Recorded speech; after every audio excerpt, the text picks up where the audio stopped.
Bienvenidos, soy Jonas Birmar y esta es la versión especializada en salud del Noticiero Científico y Cultural Iberoamericano NCC, un espacio de la Asociación de Televisiones Educativas y Culturales Iberoamericanas, ATEI, con la intención de difundir la ciencia y la tecnología en toda América Latina. A más de un año de que la OMS declarara emergencia sanitaria por el brote de coronavirus, el mundo sigue dando batalla a la infección, y aunque existen distintas alternativas en vacunas que luchan contra las complicaciones que podría traer la COVID-19, a este punto es clave contar con respaldos de emergencia dispuestos a hacer frente a las nuevas variantes del virus.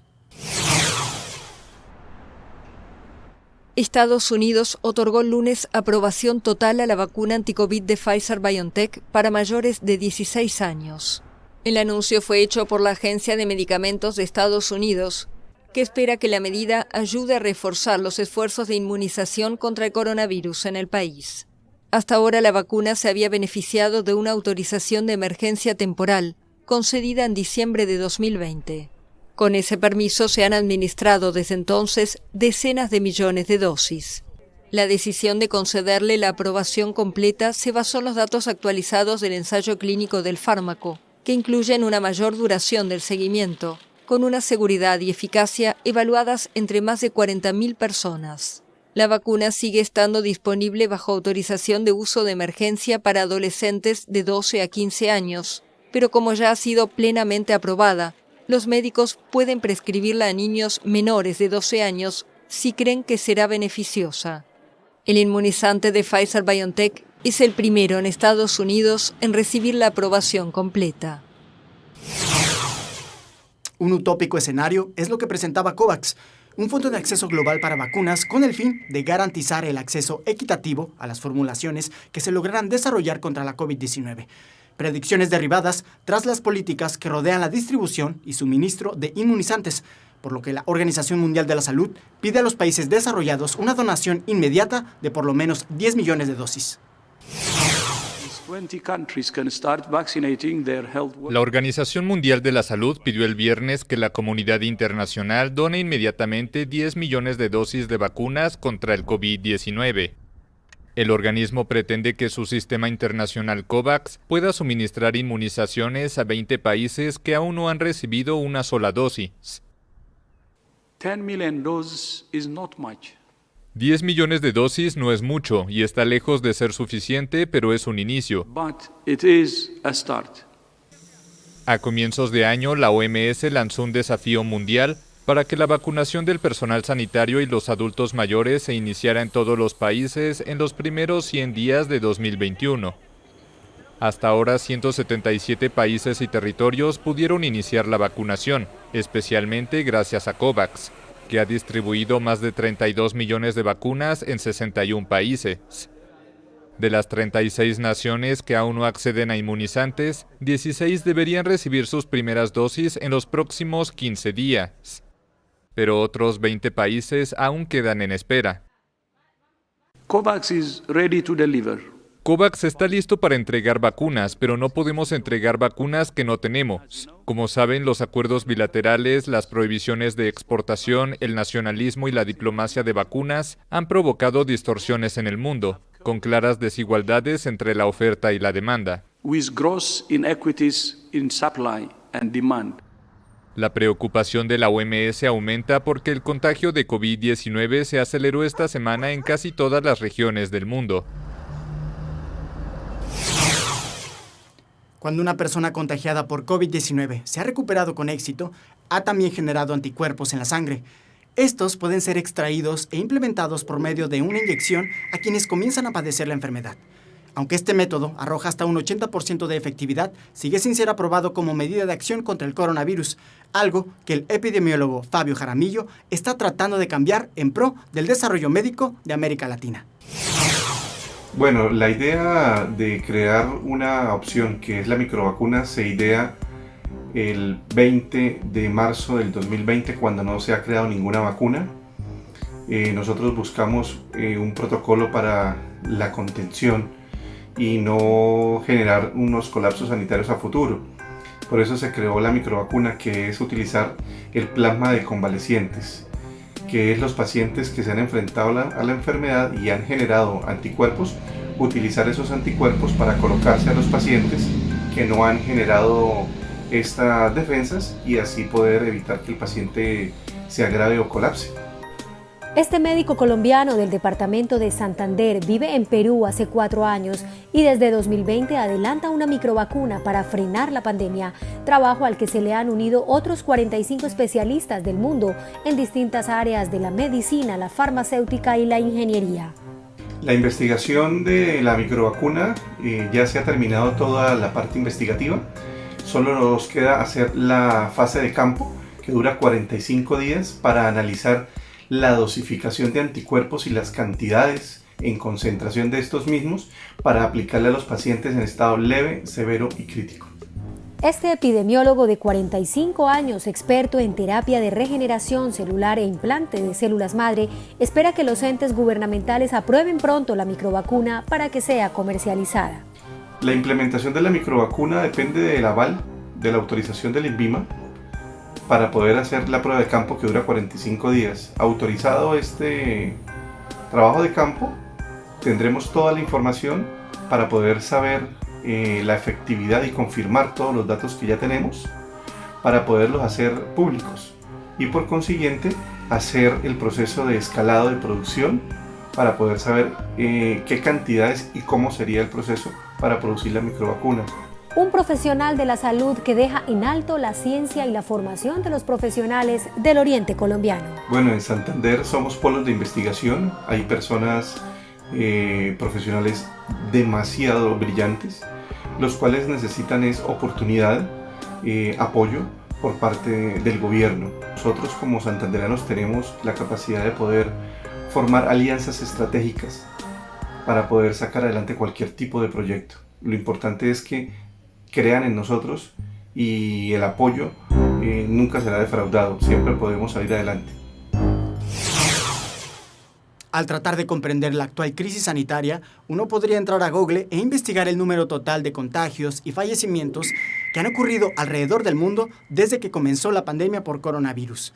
Sin embargo, aunque el registro es una sumatoria proveniente de fuentes oficiales de cada país, lo cierto es que debido a distintas razones, estas cifras, sobre todo la de los decesos, podría ser en realidad el doble o el triple de lo que marcan los conteos oficiales. La sobremortalidad causada por la pandemia es entre 2 y 3 veces mayor a los decesos atribuidos al coronavirus. Eso indicó el viernes la Organización Mundial de la Salud durante la publicación de su informe anual sobre las estadísticas sanitarias mundiales. Creo que podemos decir con seguridad que con los límites inferiores que estamos viendo hoy, 3,4 millones de muertes, este número realmente sería 2 o 3 veces mayor, por lo que creo con seguridad que entre 6 y 8 millones de muertes podría ser una estimación prudente. La diferencia entre lo que los expertos denominan sobremortalidad o exceso de decesos y el balance oficial de muertos se debe a varios factores.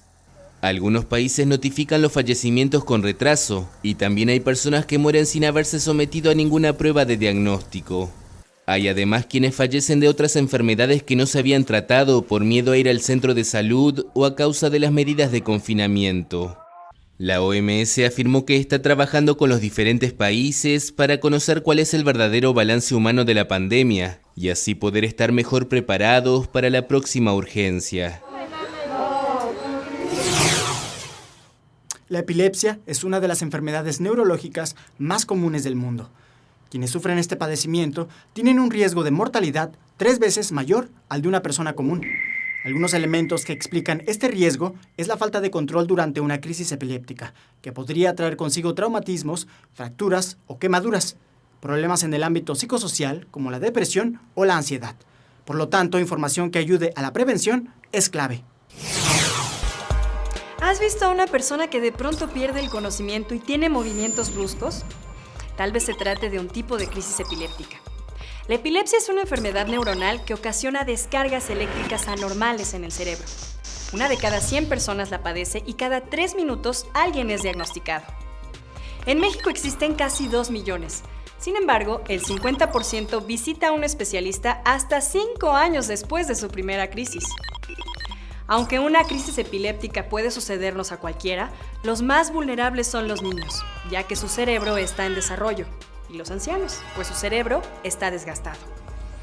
Nuestras neuronas se comunican por medio de señales eléctricas, pero cuando los niveles de potasio, fósforo y calcio varían, las neuronas que reciben esta señal eléctrica reaccionan excitándose o inhibiéndose.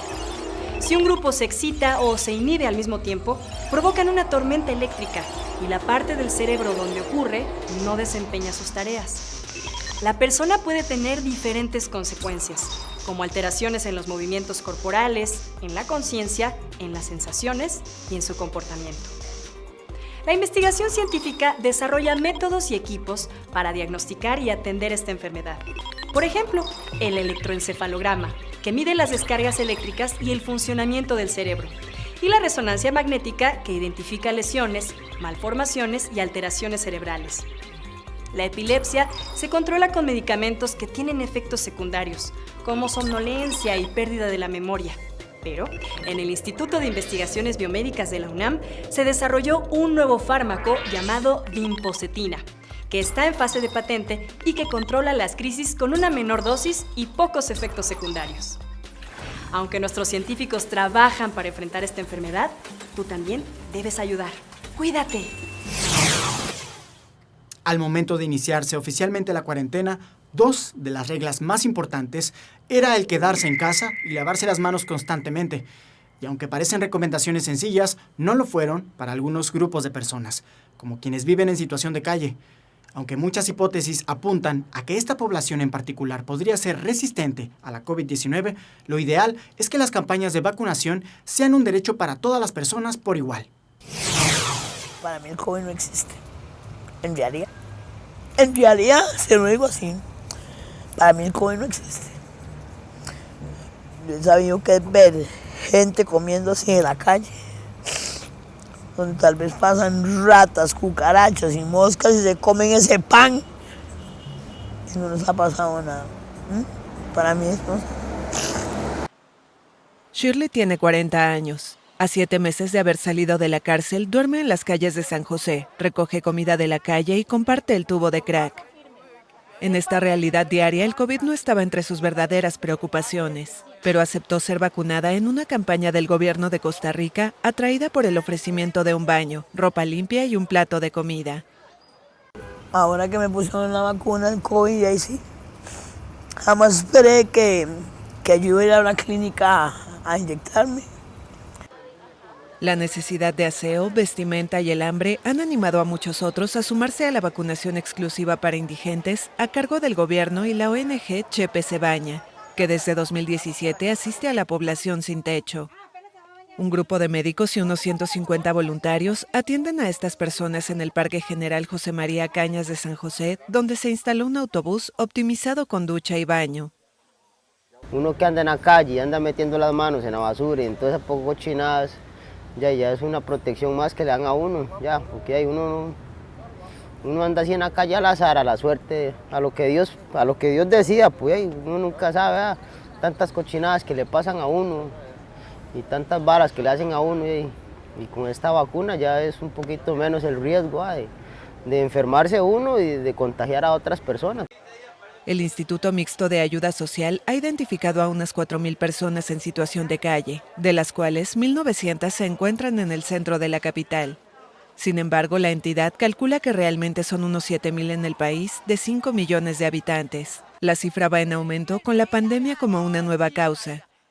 En esta vara, en este vicio, uno lo menosprecian y no lo toman en cuenta a uno para nada. Y gracias a Dios que sí existen estas personas que realmente quieren ayudarle a uno a salir. Costa Rica fue uno de los primeros países de América Latina en iniciar la vacunación anti-COVID y ya ha inoculado a 2 millones de habitantes, 800,000 de ellos con 2 dosis. La insuficiencia cardíaca es una enfermedad persistente y degenerativa que afecta el corazón, impide la capacidad de bombear sangre, restringiendo el oxígeno y los nutrientes que viajan al resto de los órganos. Con el tiempo, este padecimiento puede generar que la persona requiera de un trasplante o el implante de un corazón artificial. Para Ana María, en Colombia, esta última opción es la que le ayuda a vivir de la manera más normal posible.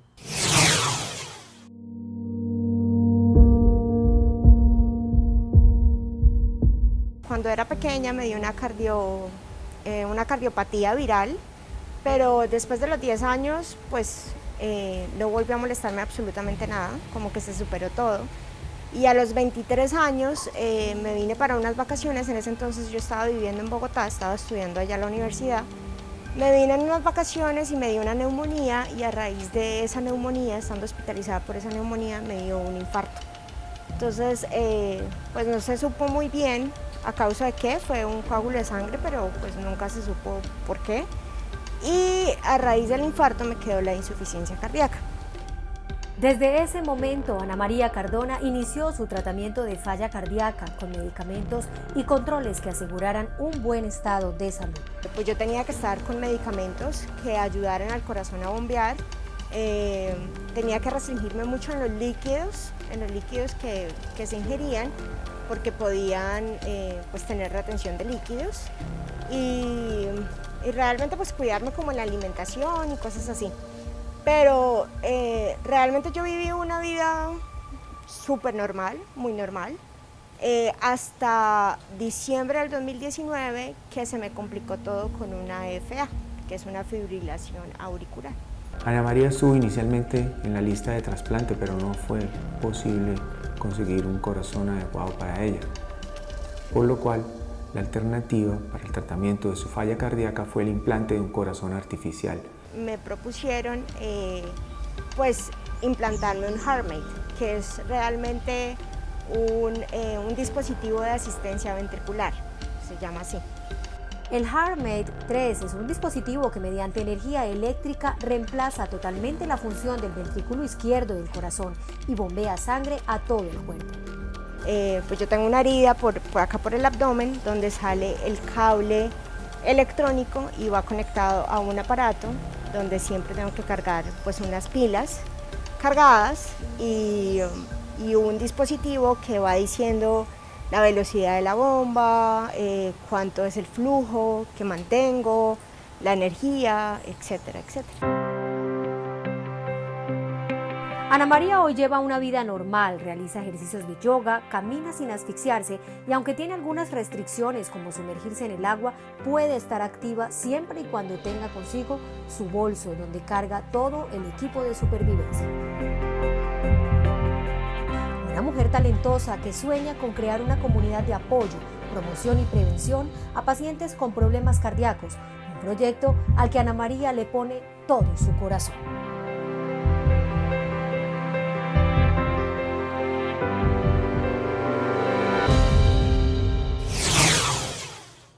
Imaginen ser un ermitaño, una persona que por sí misma decide distanciarse de todos los demás y de pronto se enteran que a raíz de una pandemia el modo de vida que han elegido se convierte en una regla. Pues esto es justo lo que le pasó a Panta Petrović, un serbio que además de elegir el distanciamiento social como su manera de vivir, también es un aliado responsable para las jornadas de vacunación. Serbia encontró un defensor de las vacunas contra el COVID-19 en la persona menos esperada, un ermitaño. Hace casi 20 años, Panta Petrović convirtió el distanciamiento social en su estilo de vida. Se mudó a una pequeña caverna para evitar el contacto con la sociedad. Decidí vivir aquí por la libertad, no era libre en la ciudad. Siempre hay alguien en tu camino, discutes con tu esposa, tus vecinos o la policía. Aquí nadie me molesta. Pero el año pasado, en una de sus visitas al pueblo, Petrović descubrió que había una pandemia, y cuando aparecieron las vacunas contra el COVID-19 no dudó en inocularse. El virus no elige, vendrá aquí a la cueva, ¿y qué haría entonces? No quedan muchos habitantes cerca, ¿quién nos va a ayudar? El ermitaño dice no entender las quejas de algunos escépticos. Asegura que confía en un proceso que busca erradicar las enfermedades.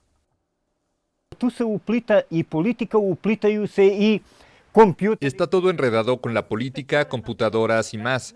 Ahora todos se quejan de las vacunas. Algunos me dicen que es una buena vacuna, otros me dicen que no. A mí me inyectaron, no sentí nada. 2 o 3 días después estaba tomando cerveza como si nada. Ahora quiero las 3 dosis, incluida la adicional. Pido a todos los ciudadanos que se vacunen, a todos. A sus 70 años, Petrovich no le teme a la soledad, pero está decidido a mantener al coronavirus lejos de su caverna. Uno de los resultados del confinamiento ha sido el incremento de la violencia basada en el género, además de la dificultad de las mujeres para acceder a servicios de salud sexual y reproductiva, lo que ha disparado los casos de embarazos en adolescentes. Ante esto, es importante compartir información, además de hacer un llamado a los gobiernos de América Latina y el Caribe para garantizar la salud reproductiva, pero también dar justicia a los casos de violencia y abuso. La cifra de embarazos adolescentes en Panamá se duplicó en 2020 cuando estalló la pandemia de la COVID-19. En 2019 hubo 4.652 embarazos en mujeres entre 10 y 19 años, mientras que en 2020 se registraron 9.724, con una mayor incidencia en la comarca Engabe-Buglé y en la provincia de Chiriquí, ambas zonas fronterizas con Costa Rica y la zona metropolitana de la capital panameña. Este fenómeno estaría vinculado al cierre de las escuelas, que ha sido el más prolongado del mundo, y al alza de los delitos sexuales.